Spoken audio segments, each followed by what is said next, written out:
Você sabe o que é alienação parental? Nesse vídeo você vai saber o que é, quando e como ela acontece. Você sabe identificar se está praticando ou se já praticou alienação parental?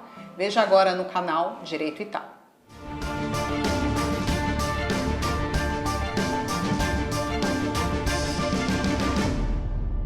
A alienação parental acontece quando o pai ou a mãe, objetivando afastar o pai, mãe ou qualquer outro ente familiar da criança ou adolescente, provoca situações, mentiras ou qualquer coisa capaz de impedir ou dificultar a convivência da criança com o ente atacado. Via de regra, ela acontece após a separação do casal, que, magoados e ressentidos com o antigo ou antiga companheira, tentam matar a figura do outro genitor dentro do coração da criança ou adolescente, como forma de vingança. É importante pontuar que muitas vezes o alienador pode agir de forma inconsciente, obedecendo a um padrão familiar e não se dar conta daquilo que está fazendo. Entretanto, consciente ou inconsciente, a conduta traz consequências nefastas. A alienação também pode acontecer em famílias onde o casal não está separado, mas que disputam o amor e a atenção da criança. Muitas vezes, a alienação parental está no fato de impedir o contato da criança com o genitor ou genitora, falar mal do pai ou da mãe da criança para a própria criança, omitir o endereço da criança do outro genitor ou parente, apresentar falsa denúncia contra o genitor ou familiares, deste ou contra os avós, criar falsas memórias na criança, etc. A alienação parental tem resultados devastadores na criança ou adolescente, tais como sentimentos de rejeição, confusão, raiva, culpa, que podem a levar a quadros de ansiedade e também depressão. Exemplo, uma mãe praticando alienação parental em relação ao pai. Ela pode dizer que o genitor está indo buscar os filhos no determinado dia e hora e essa informação ser falsa. A criança fica esperando e o pai não aparece, não liga. Isso causa um grande trauma na criança. Além disso, a alienação pode prejudicar o desenvolvimento da criança e afetar negativamente seus relacionamentos futuros. Por exemplo, com a criação de uma memória falsa, que pode ir desde uma agressão até um abuso. Por exemplo, a mãe ou o pai pode dizer para a criança: lembra aquele dia que o seu pai ou sua mãe te bateu? Que você chorou muito? E a criança naquele primeiro momento vai dizer que não, por óbvio que essa situação não aconteceu, só que essa conduta vai se reiterando, vai acontecendo diversas vezes, até que a criança passa a acreditar que aquela agressão ou aquele abuso aconteceu e cria uma energia e um sentimento de ódio, de raiva em relação àquele genitor que teria agredido ou abusado dela. Esse tipo de conduta chama-se criação de memória falsa. Provar que uma criança ou adolescente está sendo submetido à alienação parental não é uma tarefa fácil, pois muitas vezes essa prática acontece de forma muito sutil, velada, dificultando a sua constatação. Uma das formas mais eficientes de comprovar a alienação parental é por meio do depoimento pessoal da criança ou adolescente, conduzida por um profissional capacitado, como, por exemplo, psicólogo ou assistente social. O testemunho de familiares, amigos, professores e outras pessoas que convivam com a criança podem ajudar a elucidar a ocorrência de situações e comportamentos que comprovem esta prática perniciosa. É muito importante que os pais ou aqueles que lhes façam às vezes conversem com a criança ou adolescente e, na dúvida, procurem ajuda profissional, psicólogo ou assistente social, para esclarecer se a alienação está ou não acontecendo. Na fase adulta, quando a pessoa descobre que foi vítima de alienação parental, costuma se afastar do alienador ou alienadora e, no mais das vezes, também não estabelecer o vínculo afetivo com o genitor atacado, tornando-se órfão de pais vivos. No Brasil, a alienação parental é considerada crime.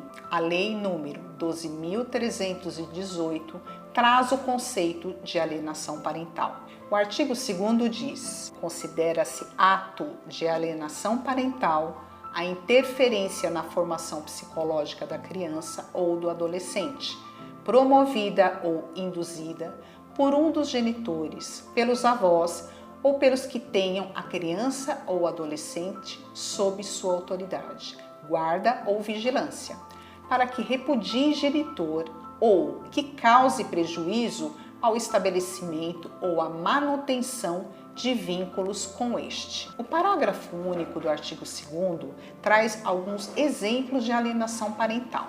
1. Realizar campanha de desqualificação da conduta do genitor no exercício da paternidade ou maternidade. Por exemplo, um pai ou uma mãe acusar o outro de ser mentiroso ou enrolão, ou faltar com a verdade, enfim. 2. Dificultar o exercício da autoridade parental. Por exemplo, desautorizar o genitor. O pai ensina o filho a comer de garfo e faca. Aí a mãe fala, não precisa de usar faca, come desse jeito mesmo, seu pai que está com frescura. Ou um deles permite que a criança ande de meias, enquanto o outro proíbe isso veementemente. 3. Dificultar contato de criança ou adolescente com o genitor. 4.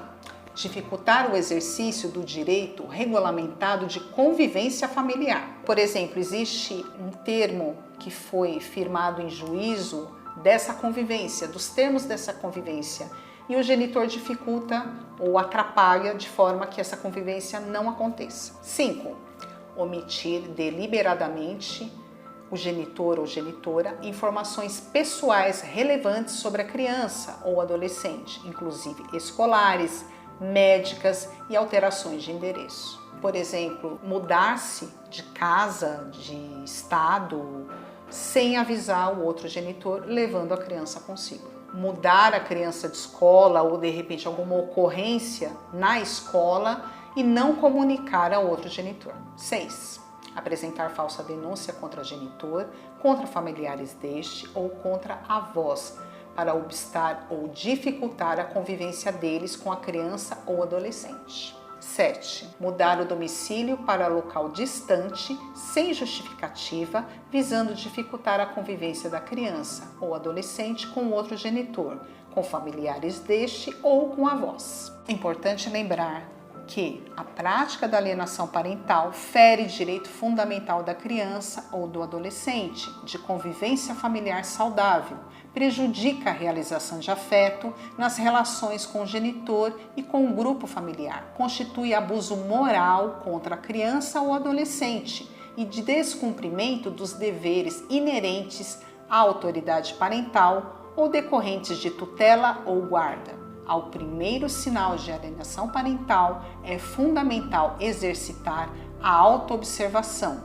Isso é muito importante, porque a alienação pode ser praticada de forma inconsciente, ou seja, a pessoa pratica a alienação parental sem saber o que está prejudicando a saúde emocional do seu filho ou da sua filha. E se você perceber que não tem condições de exercer esse controle, não descarte a possibilidade de buscar ajuda especializada de um profissional. Esse pode ser um divisor de águas na formação da identidade do seu filho e no processo de socialização que ele vai estabelecer com os outros. Um exemplo clássico de alienação parental se dá muitas vezes quando um genitor acusa o outro, por exemplo, de abuso. Então, ele já ingressa no judiciário com essas alegações e o juiz, por via das dúvidas, na grande maioria das vezes, impede a convivência livre como era anteriormente. Eu assisti um documentário onde um pai trazia essa situação que aconteceu com ele e ele muito emocionado, ele chorava muito porque ele tentou de todas as formas provar que ele nunca tinha feito nada em relação à filha. Só que ele não conseguiu. O relacionamento dele com a filha foi interrompido e eles só conseguiram voltar a se falar quando essa menina já era adulta, quando já era uma mulher. E as consequências disso na vida dessa moça, que hoje é uma mulher, foram muito sérias, muito difíceis. São traumas muito difíceis de serem superados. Se você gostou desse vídeo, compartilhe com seus amigos e nos siga aqui no YouTube. Um grande abraço e até a próxima!